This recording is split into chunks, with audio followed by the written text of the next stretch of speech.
ನಾಗದೇವತೆಗಳ ವಿಶಿಷ್ಟ ಸಾನ್ನಿಧ್ಯ ಶ್ರೀ ಘಾಟಿ ಸುಬ್ರಹ್ಮಣ್ಯ ಸ್ವಾಮಿ ದೇವಸ್ಥಾನ. Hey guys, welcome back to our another interesting travel blog. ಮತ್ತೊಮ್ಮೆ ನಿಮ್ಮೆಲ್ಲರಿಗೂ ನಮ್ಮ ಟ್ರಾವೆಲ್ ಜರ್ನಿಗೆ ಜಾಯ್ನ್ ಆಗಿದ್ದಕ್ಕೆ ನಿಮ್ಮೆಲ್ಲರಿಗೂ ಪ್ರೀತಿಯಿಂದ ಸ್ವಾಗತ. ನಾನು ಕವಿತಾ. ಇವತ್ತು ನಾವು ಹೋಗ್ತಾ ಇರೋದು ನಾಗದೇವತೆಗಳ ವಿಶಿಷ್ಟ ಸನ್ನಿಧಾನ ಶ್ರೀ ಘಾಟಿ ಸುಬ್ರಹ್ಮಣ್ಯ ಸ್ವಾಮಿ ಕ್ಷೇತ್ರ.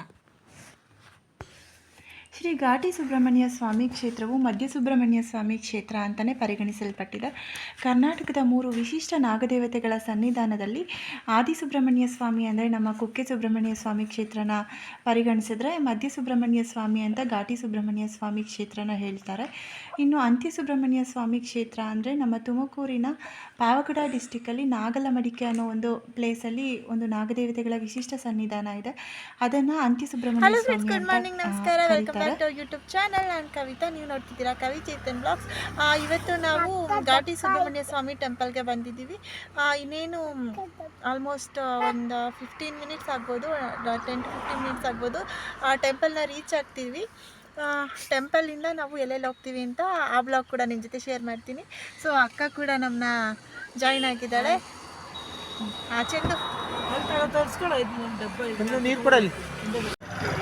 ಈಗ ನಾವು ದೇವಸ್ಥಾನ ರೀಚ್ ಆಗಿದ್ದೀವಿ. ಬಂದಿದ್ದು ಚೆಂಡು ಅವನು ವೀಡಿಯೋದಲ್ಲಿ ಅಷ್ಟೊಂದು ಬರೋದಿಲ್ಲ, ಸೊ ನಾನು ಬಾಬಾ ಅಂತ ಕರ್ಕೊಂಡಿದ್ದೀನಿ. ನೋಡ್ಬೋದು.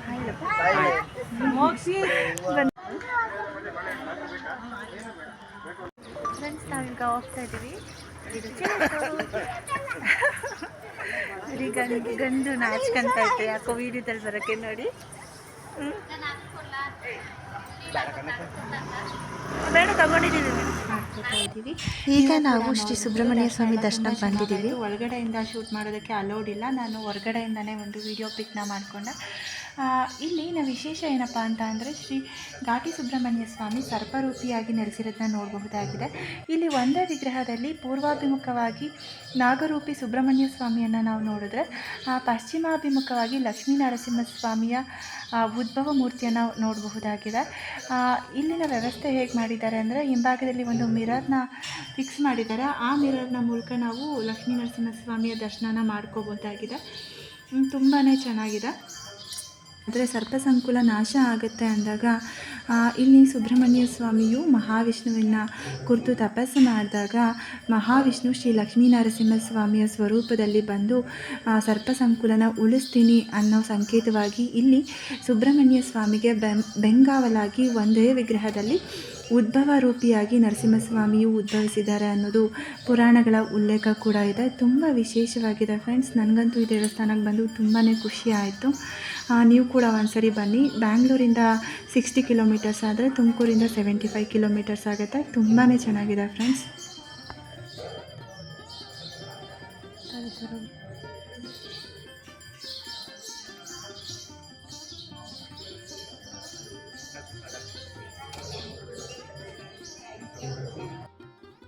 ನಾವು ಹೊರಗಡೆ ಬಂದ್ವಿ ಫ್ರೆಂಡ್ಸ್. ಒಳಗಡೆ ಫೋಟೋ ವೀಡಿಯೋ ಏನೂ ಅಲೌಡ್ ಇಲ್ಲ. ಈಗ ಬಂದು ಟೈಮ್ 8 o'clock ಆಗಿದೆ. 8:30ಇಂದ ಇಲ್ಲಿ ದೇವರಿಗೆ ಅಭಿಷೇಕ ಶುರುವಾಗತ್ತಂತೆ. ಸೊ ಅಭಿಷೇಕ ಶುರು ಆದಮೇಲೆ 10 o'clockವರೆಗೂ ಇಲ್ಲಿ ಯಾರಿಗೂ ದರ್ಶನಕ್ಕೆ ಅಲೌಡ್ ಮಾಡೋದಿಲ್ಲ. ಅಭಿಷೇಕಕ್ಕೆ ಏನು ಬರ್ತಿರ್ತಾರೆ ಅವ್ರಿಗೆ ಮಾತ್ರ ಇಲ್ಲಿ ಒಳಗಡೆ ದೇವ್ರನ್ನ ದರ್ಶನ ಮಾಡೋದಕ್ಕೆ ಅವಕಾಶ ಇರುತ್ತೆ. ಅಭಿಷೇಕದ ಪ್ರೈಸ್ ಬಂದು 250 rupees ಇತ್ತು. ನಾವು ಮಾಡಿಸ್ಬೇಕು ಅಂದ್ಕೊಂಡ್ವಿ, ಬಟ್ ಬೇರೆ ಪ್ಲೇಸಸ್ ಎಲ್ಲ ಕವರ್ ಮಾಡೋದಕ್ಕಾಗೋದಿಲ್ಲ ಅಂತ ಅಂದ್ಬಿಟ್ಟು ನಾವು ಅಭಿಷೇಕಕ್ಕೇನು ಬರೆಸಲಿಲ್ಲ. ನೆಕ್ಸ್ಟ್ ಟೈಮ್ ಯಾವಾಗಾದರೂ ಬಂದಾಗ ಬರ್ಸೋಣ ಅಂತ ಸುಮ್ಮನಾದ್ವಿ. ನೀವೇನಾದರೂ ಅಭಿಷೇಕಕ್ಕೆ ಬರೆಸ್ಬೇಕು ಅಂದರೆ 8:30 ಟೈಮ್ ಆ ಟೈಮಿಗೆ ಬಂದರೆ ನಿಮಗೆ ಸರಿ ಹೋಗುತ್ತೆ.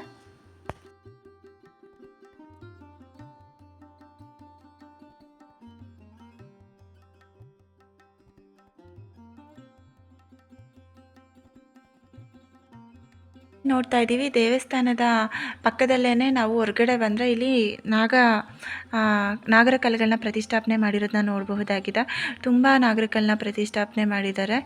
ಅಂದರೆ ಸರ್ಪ ಸಂಸ್ಕಾರ ಮಾಡಿಸೋದಿರ್ಬೋದು, ಆಶ್ಲೇಷ ಪೂಜೆ ಇರ್ಬೋದು, ನಾಗರ ಕಲ್ಲುಗಳನ್ನ ಪ್ರತಿಷ್ಠಾಪನೆ ಮಾಡೋದಿರ್ಬೋದು ಈ ದೇವಸ್ಥಾನದಲ್ಲಿ ವಿಶೇಷವಾಗಿ ನಡೆಸ್ಕೊಡ್ತಾರೆ. ನೀವೇನಾದರೂ ಈ ಥರದ ಪೂಜೆ ಎಲ್ಲ ಮಾಡಿಸ್ಬೇಕು ಅಂತಂದರೆ ದೇವಸ್ಥಾನದ ಕೌಂಟ್ರಲ್ಲಿ ಬಂದು ಕೇಳಿ ನೀವು ಇದನ್ನೆಲ್ಲ ಮಾಡಿಸ್ಬೋದು. ಈ ಸೇವೆಗಳನ್ನೆಲ್ಲ ಮಾಡಿಸ್ಬೇಕು ಅಂದರೆ ಮೊದಲೇ ಪ್ರೀ ಬುಕ್ಕಿಂಗ್ ಮಾಡ್ಕೋಬೇಕು ಅಂತ ಕೂಡ ಹೇಳ್ತಾರೆ. ನೀವು ಒಂದ್ಸರಿ ಈ ದೇವಸ್ಥಾನದಲ್ಲಿ ಬಂದು ಕೇಳಿ ಚೆಕ್ಔಟ್ ಮಾಡ್ಕೊಳ್ಳಿ. ಹಿನ್ನೆಲೆನ ನಾವು ನೋಡ್ತಾ ಹೋದರೆ 600 ವರ್ಷಗಳಿಗೂ ಹೆಚ್ಚಿನ ಇತಿಹಾಸನ ಒಳಗೊಂಡಿದ್ದು ಈ ದೇವಸ್ಥಾನ. ಹಿಂದೆ ಒಬ್ಬ ವಿಳೆದೆಲೆ ವ್ಯಾಪಾರಿ ಇಲ್ಲಿ ವ್ಯಾಪಾರನೆಲ್ಲ ಮುಗಿಸಿ ಬಂದಾಗ ಆತನಿಗೆ ಇಲ್ಲಿ ಮಲಗಿದಾಗ ಆತನಿಗೆ ಎದ್ದೇಳು ಭಾರ ಆಗ್ತಿದೆ ಅನ್ನೋ ಒಂದು ಅನುಭವ ಆಗುತ್ತೆ. ಪ್ರತಿದಿನ ಇದೇ ಥರ ಆಗ್ತಿರುವಾಗ ಅವನು ತನಗಾದ ಅನುಭವನ ಅಲ್ಲಿಯೇ ಇದ್ದ ಬ್ರಾಹ್ಮಣರಿಗೆ ಹೋಗಿ ತಿಳಿಸಿದಾಗ ಆ ಬ್ರಾಹ್ಮಣ ವ್ಯಕ್ತಿ ನೋಡಿದಾಗ ಆ ವ್ಯಕ್ತಿಗೆ ಗೊತ್ತಾಗೋದು ಇಲ್ಲಿ ಸ್ವಾಮಿಯ ಇರುವಿಕೆ ಇದೆ, ಸ್ವಾಮಿಗಾಗಿ ಇಲ್ಲೊಂದು ದೇವಸ್ಥಾನನ ನಿರ್ಮಾಣ ಮಾಡಬೇಕು ಅನ್ನೋದು ಅವ್ರಿಗೆ ಅನುಭವ ಆಗುತ್ತೆ. ಇವರಿಬ್ಬರೂ ಹೋಗ್ಬಿಟ್ಟು ಅಂದಿನ ರಾಜ ಏನಿರ್ತಾರೆ ಯಶವಂತರಾವ್ ಗೋಲ್ಪಡೆ ಅನ್ನೋರು ಅವರಿಗೆ ತಮಗಾದ ಅನುಭವನ ಹೇಳ್ತಾರೆ, ದೇವಸ್ಥಾನನ ನಿರ್ಮಾಣ ಮಾಡಬೇಕು ಅಂತ ಕೂಡ ಹೇಳ್ತಾರೆ. ಬಟ್ ಅವತ್ತಿನ ರಾಜರು ಅದನ್ನು ಅಷ್ಟೊಂದು ಮನಸ್ಸಿಗೆ ತಗೊಳ್ದೆ ಸುಮ್ಮನಾಗ್ಬಿಡ್ತಾರೆ. ಇದಾದಮೇಲೆ ಸ್ವಾಮಿಯೇ ಸ್ವತಃ ರಾಜರ ಕನಸಲ್ಲಿ ಹೋಗಿ ನನಗಾಗಿ ಒಂದು ದೇವಸ್ಥಾನನ ನಿರ್ಮಾಣ ಮಾಡು, ಇಲ್ಲಾಂದರೆ ನಿನ್ನ ಪರಿವಾರಕ್ಕೆ ತೊಂದರೆ ಕೊಡ್ತೀನಿ ಅನ್ನೋ ಸೂಚನೆ ಕೊಡ್ತಾರೆ. ಹಾಗಾಗಿ ಇಲ್ಲಿ ರಾಜ ಸ್ವಾಮಿಯ ಅಪ್ಪಣೆಯಂತೆಯೇ ಒಂದು ದೇವಸ್ಥಾನನ ನಿರ್ಮಾಣ ಮಾಡ್ತಾರೆ. ಅದೇ ದೇವಸ್ಥಾನ ಈಗ ನಾವೆಲ್ಲ ನೋಡ್ತಿರೋ ಶ್ರೀ ಘಾಟಿ ಸುಬ್ರಹ್ಮಣ್ಯ ಸ್ವಾಮಿ ದೇವಸ್ಥಾನ. ಈಗ ನಾವು ಇಲ್ಲಿ ಘಾಟಿ ಸುಬ್ರಹ್ಮಣ್ಯ ಸ್ವಾಮಿ ಟೆಂಪಲ್ ದರ್ಶನ ಎಲ್ಲ ಮುಗಿಸ್ಕೊಂಡ್ವಿ. ಇಲ್ಲೇ ಹತ್ರದಲ್ಲಿ ಒಂದು ಡ್ಯಾಮ್ ಇದೆ ಅಂತ ಕೂಡ ಸರ್ಚ್ ಮಾಡಿದ್ವಿ, ಬಟ್ ಅದು ನಮಗೆ ಅಡ್ರೆಸ್ ಸರಿಯಾಗಿ ಸಿಗಲಿಲ್ಲ. ಸೊ ಇಲ್ಲಿಂದ ನಾವು ತಿಂಡಿ ಮುಗಿಸ್ಕೊಂಡು ನಂದಿ ಹಿಲ್ಸ್ ಕಡೆ ಹೋಗಬೇಕು. ಸೊ ಬನ್ನಿ, ನಂದಿ ಹಿಲ್ಸ್ ಬ್ಲಾಗ್ ಹೇಗಿರುತ್ತೆ ಅನ್ನೋದನ್ನು ಕೂಡ ನೆಕ್ಸ್ಟ್ ಕಮಿಂಗ್ ಕಡಲೆಪುರಿ ಹಾಕ್ತಿದ್ದಾರೆ. ಆದರೆ ಅದು ಭಯ ಪಟ್ಕೊಂಡು ಓಡೋಗ್ತಾ ಇದೆ ಫ್ರೆಂಡ್ಸ್. ಈಗ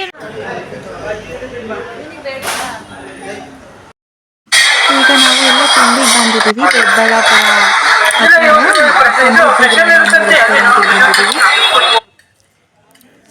ಫುಡ್ ತುಂಬ ಚೆನ್ನಾಗಿದೆ ಇಲ್ಲಿ. ತಿಂಡಿ ನನಗೆ ತುಂಬ ಇಷ್ಟ ಆಯಿತು. ನೀವೇನಾದರೂ ಈ ಕಡೆ ಬಂದರೆ ಈ ಹೋಟೆಲ್ನ ಒಂದ್ಸರಿ ಬಂದು ಈ ಹೋಟೆಲಲ್ಲಿ ಫುಡ್ನ ಟೇಸ್ಟ್ ಮಾಡಿ, ತುಂಬಾ ಚೆನ್ನಾಗಿದೆ ಫ್ರೆಂಡ್ಸ್.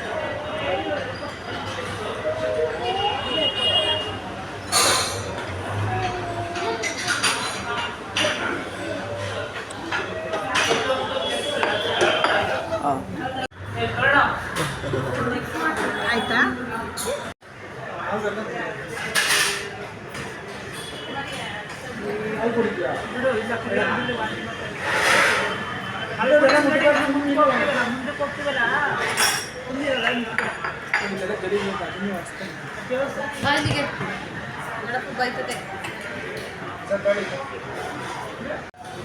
ಇವಾಗ ನಾವು ಇಲ್ಲಿಂದ ತಿಂಡಿ ಮುಗಿಸ್ಕೊಂಡು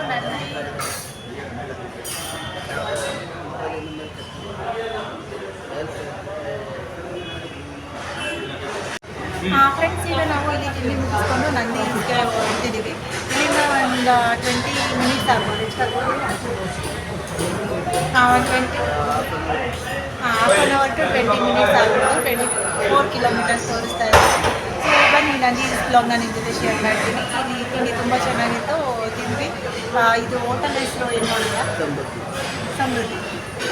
ಸಮೃದ್ಧಿ ಹೋಟೆಲ್ ಅಂತ ಇದು ಎಲ್ಲಿ ಸಿಗ್ತು? ಇದು ಪ್ಲಸ್ ದೊಡ್ಡಬಳ್ಳಾಪುರನೇ.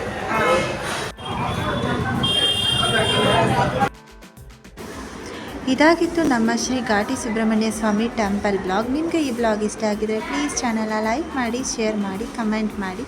ಇನ್ನೂ ಯಾರಾದರೂ ಸಬ್ಸ್ಕ್ರೈಬ್ ಮಾಡ್ಕೊಳ್ಳದೆ ನೋಡ್ತಾ ಇದ್ದರೆ ಪ್ಲೀಸ್ ಸಬ್ಸ್ಕ್ರೈಬ್ ಮಾಡ್ಕೊಳ್ಳಿ, ಸಪೋರ್ಟ್ ಮಾಡಿ. ನಾನು ಮತ್ತೆ ನಂದಿ ಹಿಲ್ಸ್ ಬ್ಲಾಗ್ ಜೊತೆ ನಿಮಗೆ ಸಿಗ್ತೀನಿ. ಅಲ್ಲಿವರೆಗೂ love you all, take care, bye bye.